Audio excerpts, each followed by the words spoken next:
Good morning, students.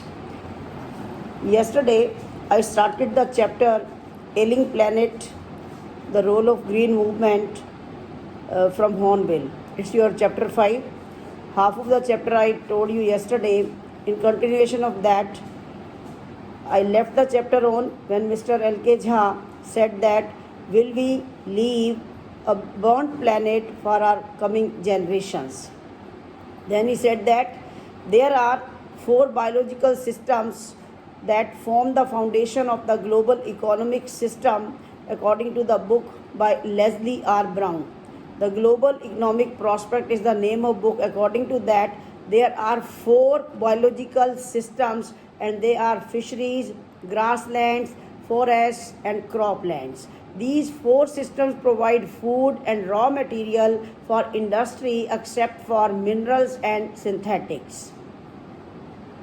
These systems have reached an unsustainable point where their productivity has impaired. It is damaging. With this, fisheries will collapse, the forest will slowly disappear, grassland will turn into barren wasteland, and croplands will become worse. Overfishing is very common nowadays where people are becoming protein conscious. In poor countries, forests are being cut down on a large scale to obtain wood for cooking. In some areas, firewood is more costly than wood. Many species are under destruction in tropical forests. Forests and deserts come first in order in comparison to humans. The ancient inheritance of tropical forests is constantly wearing away at the rate of 40 to 50 million acres a year. Also, the burning of dung is preventing the soil to become natural fertilizer. To meet the need for fuel demand, there is a need to increase the rate of forest plantation by fivefold by the years 2020, 5 times. We are losing the forest closer to an acre and a half to a second, according to James Peth, president of the World Resource Institute. According to Article 48A, the Constitution of India, the state should try to protect and improve the environment and must protect the forest and wildlife of the country. But the painful fact is that laws are not followed in India. For example, casteism, untouchability, and bonded labor. They are abolished, but still they are followed shamelessly. Over the last 4 decades, India is losing forests at a harmful rate of 3.7 million acres a year as per the report of Parliament's Estimates Committee. The large area of forest land is now treeless and actual loss is estimated to be 8 times the rate given by the government statistics.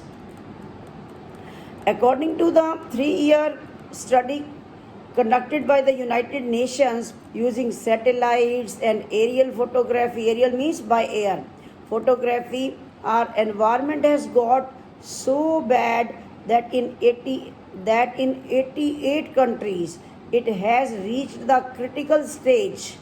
Growth of world population, mind that, growth of world population at such a fast rate is one of the strongest reasons behind the distortion of the future of mankind.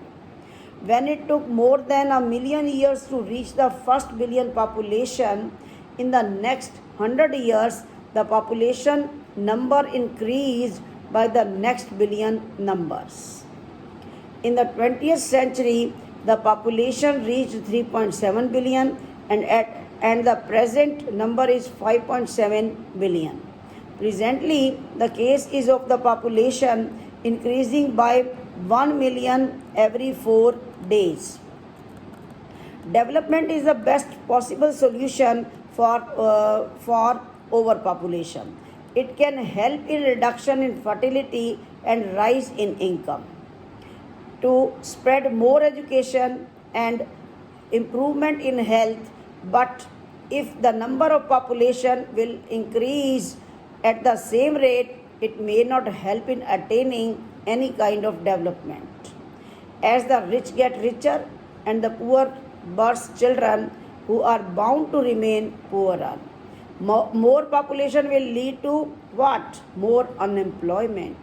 Humans should not be treated like cattle who are sterilized by force. Yes, but to control population, some element of force has to be put on family planning.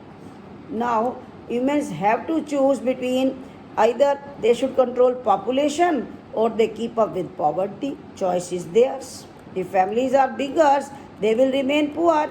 More hands means more people without work. The population of India is 920 million, that is more than the population of Africa and South America together. If the population is not controlled, most of the people would die in their huts with just a hope. They will never get to their work, they will never get employment, so their lot will never be improved. But with time, people are now concerned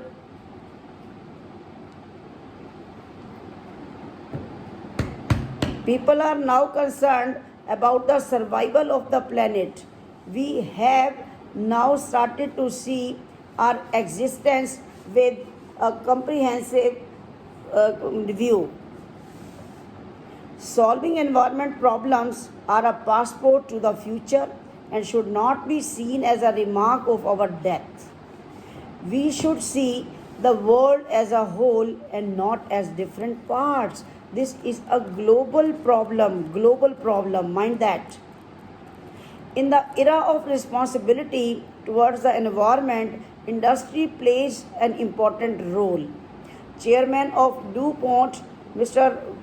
Woolard, declared himself as Chief Environmental Officer, and such attitude in other businessmen can have a great effect on the transformation. When Margaret Thatcher was the Prime Minister, her one statement, which was so well chosen, she said that no human on this earth holds a permanent tenure.